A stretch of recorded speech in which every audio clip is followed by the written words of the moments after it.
Bienvenue dans cette vidéo, bienvenue sur la chaîne 360 Essentiel. Aujourd'hui dans cette vidéo, on va parler de l'huile essentielle d'arbor vitae. Alors l'arbor vitae, c'est le thuya. En français, c'est un cèdre rouge géant, c'est un arbre qui pousse à l'ouest du Canada. Et là, une histoire très spéciale. En tout cas, l'huile essentielle de thuya, je vais dire d'arbor vitae parce que c'est ça qui a écrit sur le flacon chez doTERRA. L'huile essentielle d'arbor vitae, elle a vraiment une histoire hyper spéciale. Dans cette région du Canada, il y a des politiques forestières, depuis très longtemps. Et puis, voilà, de temps en temps, on doit couper certains bouts de forêt pour que ça puisse continuer à développer, à pousser. Et donc, quand les bûcherons viennent pour couper les arbres, ce qu'ils font, c'est qu'ils en font des morceaux pour tout ce dont on a besoin, avec le bois. Et puis, il reste de la sciure. Et historiquement, cette sciure, elle a été brûlée. Et il y a un seul homme qui distille l'arbor vitae dans le monde. Et lui, ce qu'il a fait, c'est qu'il récupère la sciure. Et c'est ça qui est distillé. Donc l'huile essentielle d'arbor vitae, le sourcing, il est tellement mais il est plus que durable, il est juste à impact zéro en fait. C'est vraiment de l'upcycling issu d'un sourcing qui est durable puisqu'il vient des politiques forestières qui étudient comment couper les arbres ou comment pour que les forêts se développent et soient conservées au mieux. Donc c'est l'upcycling du sourcing durable, c'est exceptionnel. Et donc ce qui reste en fait, et ça aussi exceptionnel, ce qui reste de l'huile, parce que du coup l'huile évidemment il y a un liquide donc il y a une matière qui reste, ce qui reste de ça c'est envoyé dans une fabrique de papier. Donc à la place de ce qui était brûlé, maintenant on a une merveilleuse huile essentielle et du papier. C'est génial, c'est tellement plus durable, j'adore cette histoire du thuya. Le thuya, au niveau de l'odeur, ça a vraiment une odeur, je parlais de bois, je parlais de bûcheron, ça a vraiment cette odeur-là, genre de l'homme dans la forêt. Pour moi, c'est une odeur complètement enivrante. Le thuya, je pourrais juste respirer le flacon toute la journée.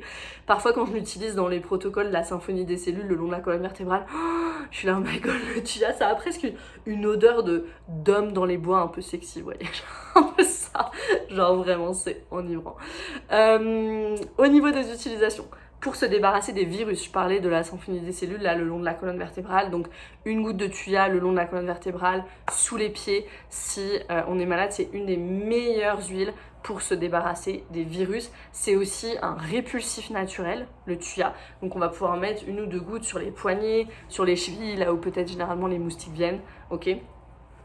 Je parlais de l'odeur enivrante, donc dans un parfum d'homme, ça va être super bien, et contre les allergies saisonnières aussi. L'huile, elle va vraiment aider pour tous les inconforts liés aux allergies saisonnières. Pourquoi c'est si efficace? Parce que, et ça c'est génial aussi avec le thuya, il se protège des insectes. C'est-à-dire quand l'arbre est vivant, mais aussi quand l'arbre tombe, il se protège des insectes grâce à des molécules qui s'appellent les tropolones. Et donc, quand le bois tombe, en fait, le bois il est protégé par ce groupe de composés chimiques, là, les tropolones, qui empêchent les insectes, la mousse, les champignons de venir dégrader le bois et qui pourrissent de l'intérieur. Donc c'est vraiment un truc de fou, c'est-à-dire que ce bois tombe dans la forêt, il n'y a rien qui vient sur ce bois. Donc vous imaginez la puissance de ce qu'il y a à l'intérieur de ce bois. Et donc de la même façon, ces mêmes molécules, elles protègent notre corps des menaces environnementales saisonnières, donc les allergies, tout ce qui va potentiellement nous déclencher des allergies, et je l'ai dit, les insectes aussi. Donc ça c'est pour le thuya, donc on va pouvoir l'appliquer en cutané, le diffuser aussi si par exemple peut-être on est dans le jardin le soir, on va pouvoir diffuser le thuya. En émotionnel, qu'est-ce qu'elle vient nous dire cette huile? Si vous êtes comme moi, ça va vous parler énormément. L'arbor vitae, c'est une huile qui va aider les personnes qui pensent ou qui agissent comme si la seule façon de progresser, de faire des progrès, d'avancer dans la vie, c'est d'y aller à la force du muscle. De faire tout seul, de devoir affronter le monde, de devoir affronter les autres. Vous savez, les personnes qui sont tout le temps dans l'effort, tout le temps dans les il faut, tout le temps dans un truc un peu de Atlas qui porte le monde sur ses épaules et c'est moi contre le monde. Moi, j'étais comme ça. Donc ça me parle beaucoup. Et donc ce qu'on nous dit dans la signification émotionnelle, c'est ça, c'est qu'au lieu de croire au divin, alors là, quand je vais parler de divin et de Dieu, prenez ce que vous voulez, d'accord? Ça peut être une spiritualité, ça peut être l'univers, ça peut être la nature, mais voilà, au lieu de croire au divin, ces personnes, elles bloquent l'aide, de l'univers, de la vie, etc. Et en fait choisissent de vivre juste avec leurs seuls efforts.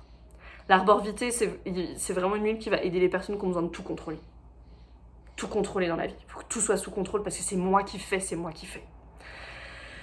Je peux en parler avec tant de conviction parce que vous sentez que c'est du vécu là. quand j'en parle. Donc l'invitation de l'huile, c'est vraiment à vivre en paix en faisant confiance en fait. C'est vraiment l'huile qui invite à faire confiance à la loi du divin, à la loi de l'abondance, au fait qu'il y a demande et tu recevras en fait. Il y a de l'aide qui peut venir. C'est vraiment ce message que le divin est partout et que cette aide de l'univers, de Dieu, de la vie, on peut l'expérimenter ici sur Terre. Il n'y a pas de séparation. En fait, c'est une huile qui est très spirituelle. Hein. C'est vraiment une huile qui est très spirituelle. Et voilà, qu'appelle les personnes à se détendre, prendre une profonde inspiration, puis reconnecter avec le flux de la vie. Ça va aller. Je vais être portée aussi. Il n'y a pas que moi. Je ne suis pas seule, en fait. C'est vraiment, vraiment ça. Donc, une superbe huile à intégrer juste peut-être même dans la journée, quand je sens que ça monte un peu, que je prends une profonde respiration, venir inhaler un peu de tuya, à intégrer dans une séance de journaling, par exemple, si voilà, c'est quelque chose sur lequel tu travailles, le fait de te laisser emmener par le flot de la vie, par l'abondance, de plus tout faire à la force de tes petits muscles, dans une séance de méditation, dans une séance de relaxation, de respiration, avant un breathwork, après un breathwork, toute pratique spirituelle, ça va être très intéressant. Le tuya, on peut le mettre sur les poignets, on peut le mettre sous la plante des pieds, on peut le diffuser avec l'encens, ça va être très bien avec le mélange balance, ça va être très bien aussi, c'est boisé, ça se marie très très bien. Donc voilà pour le tuya, une huile que j'adore, c'est une huile qu'on retrouve notamment dans le mélange abode, chez doTERRA, qui est le mélange pour la maison, et j'ai vu qu'il y avait le tuya dedans et j'étais en mode il faut absolument que je parle du tuya, j'adore cette huile, elle n'était pas encore sur la chaîne, ça manquait, donc voilà qui est chose faite. Merci pour ton écoute et on se retrouve très vite pour une autre vidéo sur les huiles essentielles.